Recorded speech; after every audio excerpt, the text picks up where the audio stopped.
According to data from a number of sources, 90% of new startups fail and 10% struggle during the first year of operation.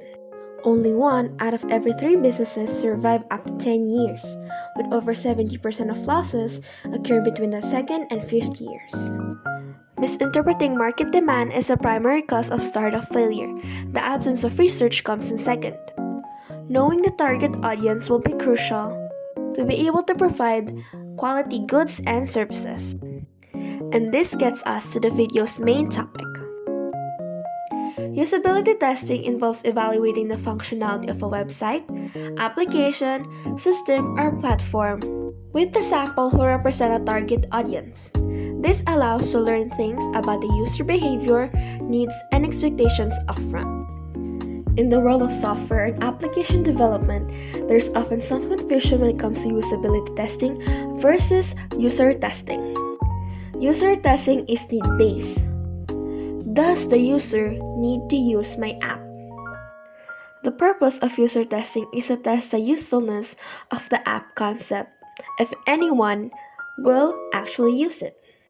The process of user testing allows you to see the large user base of the design, and it actually solves a real-world problem. Whereas in usability testing, it is experience-based. Are users able to use my app effectively? It will initiate the design process to build the UI of the application. It is built as intuitive, convenient, and easy to use for users. And in the development process, you will also get feedback of the app or software. Usability testing helps you with three goals: identify problems in the design, uncover opportunities to improve the design, and learn about the target's users' behavior and preferences. A usability testing session consists of three elements: a facilitator, tasks to be performed, and the participants. The facilitator will give instructions and task scenarios to the participant, and the participant will provide behavioral and verbal feedback about the interface while he performs those tasks. The purpose of doing a usability testing is to evaluate the product's usability, gather qualitative and quantitative information, and assess participant satisfaction. And of course, to ensure the plan for a product's functions, features, and overall purpose are in line with what users want by observing how real-life people will use the product. The benefits are of the following: better quality software, software is easier to use, software is more readily accepted by users, shortens the learning curve for new users, learn if participants are able to complete specific tasks successfully, identify how long it takes to complete specified tasks, find out how satisfied participants are with your website or other product, identify changes required to improve user performance and satisfaction. And last, analyze the performance to see if it meets your usability objectives. There are two types of usability testing.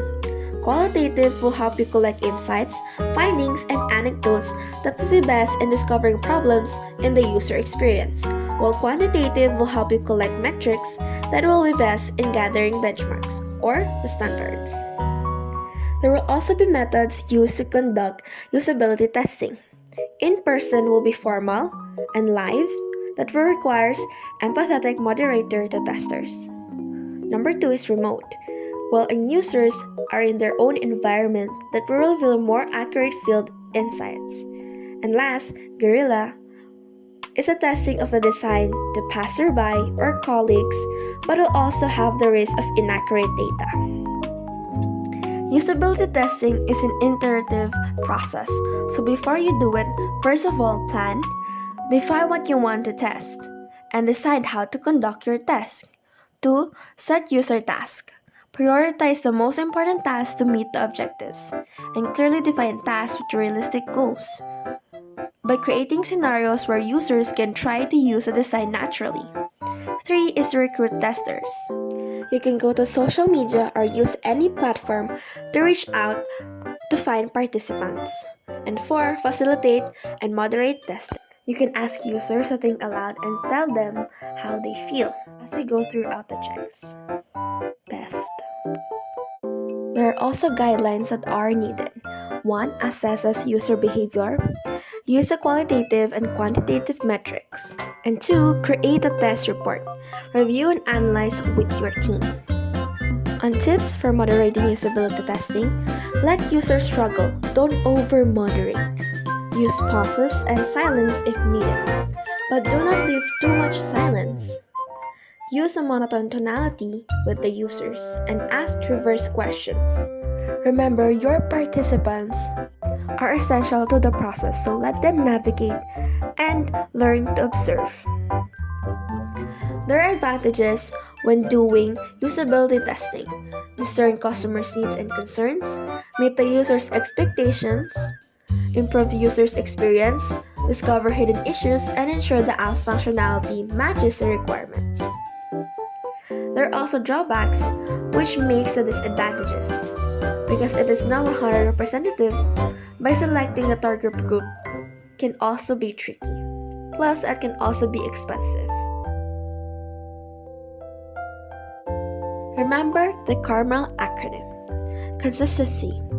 Follow existing standards, design patterns and style guides.